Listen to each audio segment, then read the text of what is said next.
Okay, welcome back. Now we are on chapter 18, creation versus evolution, and I have a couple of little quotes. So one is from G.K. Chesterton, which states, "When people cease to believe in God, they come not to believe in nothing, but in anything." And one by Bill Bryson, which states, "It seems impossible that you could get something from nothing, but the fact that once there was nothing and now there is a universe is evident proof that you can." Say what? Okay, chapter 18. The current scientific theory is that once upon a time, some 13.8 billion years ago, there was a massive explosion of energy that appeared from nowhere and for no reason. Stars were magically created, and when these exploded, heavier elements were formed, which, to cut a long story short, led to the creation of Earth. It's noted that the nebular hypothesis, which states that our solar system formed from a nebula cloud which consists of dust and gas, was given to Emanuel Swedenborg in a seance, during a seance. The Big Bang Theory was introduced by Jesuit Maitre, and Jesuit Copernicus taught us heliocentricity from legendary Hermes Trismegistus. Ergo, the Sun is the CEO of our solar system. We encircle the Sun together with 7 other planets. There were 9, but now there's 8. And the Moon encircles us. And whilst the Sun and the Moon look the same size, they're not. Apparently, the Sun is 400 times bigger than the Moon, but just so happens to be 400 times further away, so they look the same size. It's amazing. We're told that our Sun is a star, despite looking completely different from twinkling stars, and we don't get suntan from the stars because they're light years, trillions of miles away. Whereas our Sun is a mere 93 million miles away. Our little moon is only 240,000 miles away, yet both seem much closer. We can see the moon in incredible detail with modern camera zooms, and the sun's localized rays evidence that it's very close. The Big Whack theory suggests our moon was formed when Earth collided with a Mars-sized object. It's noted that, like the date of the Big Bang, distances and times concerning celestial bodies change with different theories. So we apparently live in a spinning ball. We're aimlessly rolling around, traversing the vast dark universe, even though it doesn't feel like it or look like it. On the contrary, it looks like the sun, moon, and stars circle us. They rotate around Polaris, which never moves. And the Earth looks flat for thousands of miles, like the Bolivian salt flat, and flatter than a pancake, Kansas City. NASA has, however, provided us with Photoshop photos to prove we live in a globe. Trusty NASA has told us everything we need to know about our cosmology, and astronauts have been to the moon, so there's that. Thus, whilst the ancients believed we lived in a flat stationary Earth enclosed by a dome firmament, and we're the centre of the universe, they were wrong. It's noted that ancients does not include those in the mystery schools, Egyptians and Greeks. They knew the sun was at the centre and Earth encircles it, and their kin, Hermeticism, was passed down to the Royal Society, which was passed down to us. The Royal Society, also known as the Invisible College, is the oldest and most prestigious scientific Masonic institution in the world. It's said the Royal Society founders were the first scientists and the last of the sorcerers. The story continues that goo amassed on our little planet which magically contained chemicals for life, and by a stroke of luck or lightning, these spontaneously interacted to produce teeny tiny single-celled microbes. And then fish appeared, and birds, and all kinds of animals, like rabbits and kangaroos who bebob around, and we came from the monkeys. It's nothing short of miraculous, or rather, ridiculous, and it didn't happen. As British mathematician and astronomer Fred Hoyle, who was an atheist but absolutely disbelieved in Darwinism, said, "The chance that higher life forms might have emerged in this way is compatible with the chance that a tornado sweeping through a junkyard might assemble a Boeing 747 from the materials therein." Hoyle notably introduced the Big Bang to mock the idea, and ironically, it stuck. Hoyle estimated that proteins required for an amoeba arising by chance are 1 chance in 10 to the 40,000th power. He said the likelihood of this formation, the formation of life from inanimate matter, is 1 to a number with 40,000 noughts after it. It is big enough to bury Darwin and the whole theory of evolution. There was no primeval soup, neither on this planet nor any other, and if the beginnings of life were not random, they therefore must have been the product of purposeful intelligence. It stands to reason that someone incredibly smart, like the God, must have designed incredibly complex DNA. Apparently, Francis Crick was high in LSD when he discovered the double helix structure of DNA in 1953. And like Kyle, he was an atheist, but he didn't believe DNA evolved on Earth, as there's not enough time and it can be an accident. The evidence supporting the theory of evolution is abysmal, and the idea that the human brain, the most complex structure in the universe, evolved from bacteria is preposterous. It's noted the vertebrate eye is frequently used to refute evolution. Apparently, Newton said, in the absence of any other proof, the thumb alone would convince me of God's existence. And to add to the idiocracy, we're told that evolution happened through mutations, which are not only extremely rare, but they're never beneficial.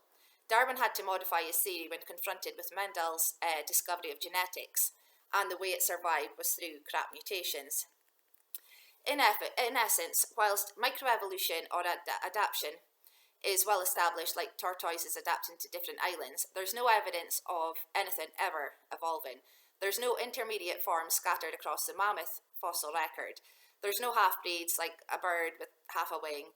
And even if a bird did evolve, who would it mate with? What's the chances that another bird would evolve through beneficial mutations? Besides the unfounded proposal that we evolved from the common ape, we're notably told that birds evolved from dinosaurs. It's alleged the Archaeopteryx, aka also known as a flying reptile, is an intermediate form. Carl Zimmer, in his article Evolution of Feathers, the long, curious, extravagant evolution of feathers, cited in the National Geographic magazine, that was February 2011, said, imagine the ancestors of birds as small, scaly, four-legged reptiles living in forest canopies, leaping from tree to tree. Then we have to imagine their front legs turning into wings. Lol. It's interesting that we have to imagine this nonsense, not least because the evidence doesn't support it. It's theorized that feathers evolved from reptilian scales which frayed. Scientists informed that feathers did not evolve first for flight, but rather for insulation or to attract attention from the opposite sex. However, it's countered that it's difficult to fathom how a frayed scale feather could develop into an incredibly complex feather designed for flight. Indeed, the complexity of feathers par excellence shows design. Each feather has its own purpose-designed muscle to coordinate their movements. The fully developed feathers of the Archaeopteryx, which is a bird, are nothing like frayed scales, and there's no halfway form between a reptilian scale and a feather. Apparently, a third of scientists don't believe in Darwinism because the theory is completely bankrupt. Even Darwin admitted it didn't add up, like the human eye bemused him. Panspermia is alternatively proposed, which suggests DNA somehow landed on our planet. Hoyle and Crick endorsed this theory, like an asteroid carrying DNA on board crashed into us. It's also possible that higher life forms, like aliens, dropped some DNA on our planet and watched us evolve. Alternatively, they created us because they're more evolved than us. Respectively, vehement atheist Dick Dawkins is open to this idea. Anyone but God. Unlike Dawkins, the sheeple also prefer the retarded theory of evolution because we don't want to think about holy God who will hold us accountable for our wayward actions. Alas, however, only the fool says in his heart there is no God. That's in Psalm 14, chapter 14, verse 1. Alternatively, God's infallible word tells us that he created the universe. God called it all into being. He said, let there be light, and there was light. He created the earth out of dark energy and water. He created the sun, moon, and stars to give us light, and also for times and seasons. He created all the creatures from the earth, which has all the elements for life.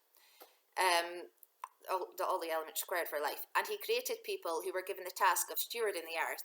We're supposed to look after the earth and the animals, etc., but we're the worst. And whilst it all started off perfectly, it went down the pan. The earth was cursed and entropy was introduced. The universe is winding down and we all rot and die. Things are going from bad to worse, but furthermore, in addition to obscuring the spirit world, God sent the great flood to destroy all living things on earth, including those god-awful Nephilim. It's understood the flood radically changed the conditions on earth. Evidence shows that earth was once a pleasant and lush land with subtropical temperatures worldwide. Hence, dinosaurs and corals are found everywhere. It appears there was much more oxygen in the atmosphere, which led to giant-sized animals and vegetation, including trees. Scientists pertain to the devastating impacts of ice ages. Mankind's lifespan was also radically shortened. Pre-flood people lived 800 to 900 years, and now it's 70 to 80 years, which in our age of depression is arguably not a bad thing. The flood explains a lot, not least the Grand Canyon. It explains the billions of fossils. Creatures need to be entombed very quickly in sediment to create fossils, but deceased creatures normally decay naturally or got munched by scavengers. Like fish, for example, are unlikely to become a fossil because they're usually eaten by other fish within a few hours. And yet thousands of millions of fish, entire shoals, are often found in sedimentary rock. Most of our Earth is sedimentary rock which is formed in water. The flood also explains why seashells and fish fossils are found far inland and on top of mountain ranges, and whales are found in the desert, and why so many animals, including dinosaurs who were not aquatic animals, were found in swimming positions, and why they look like they died suddenly. The flood explains our vast coal and oil deposits. It explains why trees are found extending through several layers of strata. The list goes on. However, contrary to the evidence, scientists prefer the theory of uniformitarianism. This claims that conditions prevalent at the beginning of Earth's history have continued to the present day with very little change. They bin the logical catastrophe theory, which postulates that Earth was subjected to gigantic floods, earthquakes, and other catastrophes which destroyed all life. Ironically, given the circular reasoning inherent in this method, they use a geological column, complete with fossils, to support their case. They claim that strata formed upon strata which are dated by fossils, and fossils in turn are dated by the strata that they're found in. As it transpires, however, the geological column is not found anywhere. The rock strata are never in the right order, and the strata formed around trees doesn't add up, not least because trees are only several thousand years old. It's also possible, as the Bible seems to tell us, that there was something going on before we got here, and this resulted in the deep water present at the beginning of our time. It seems this is when Lucifer fell and his kingdom became a ruin. Then God created earth. Peter, Jesus' disciple, states in 2 Peter chapter 3, verses 5 through 6, "They deliberately forget that God made the heavens long ago by the word of his command, and he brought the earth out of the water and surrounded it with water. Then he used the water to destroy the ancient world with a mighty flood." The evidence supports what the Bible clearly tells us happened. Fundamentally, we're either a mistake, the result of elementary primordial soup, or we're not, and there is a reason for our otherwise seemingly pointless existence. So, do we put our faith in scientific theories, which are only true until the next genius comes along and refutes them? Or do we trust what Father God tells us? As Paul said in Romans chapter 3, verse 4, "Let God be found true, but every man a liar." It's also understood that God can't lie, unlike his nemesis Satan, who's renowned as the father of lies. As Black cautions, the part of us somewhere in our depths that wants to believe in a mechanical, materialist universe may, on reflection, not be the part of ourselves that we want to determine our fate. It's on page 542. In summary, we can't hide God. The idea that something came from nothing is scientifically impossible, and the theory of evolution is unbelievably retarded. Moreover, in Romans chapter 1, verse 20, we're told, "For since the creation of the world, God's invisible qualities, his eternal power and divine nature, have been clearly seen, being understood from his workmanship, so that men are without excuse."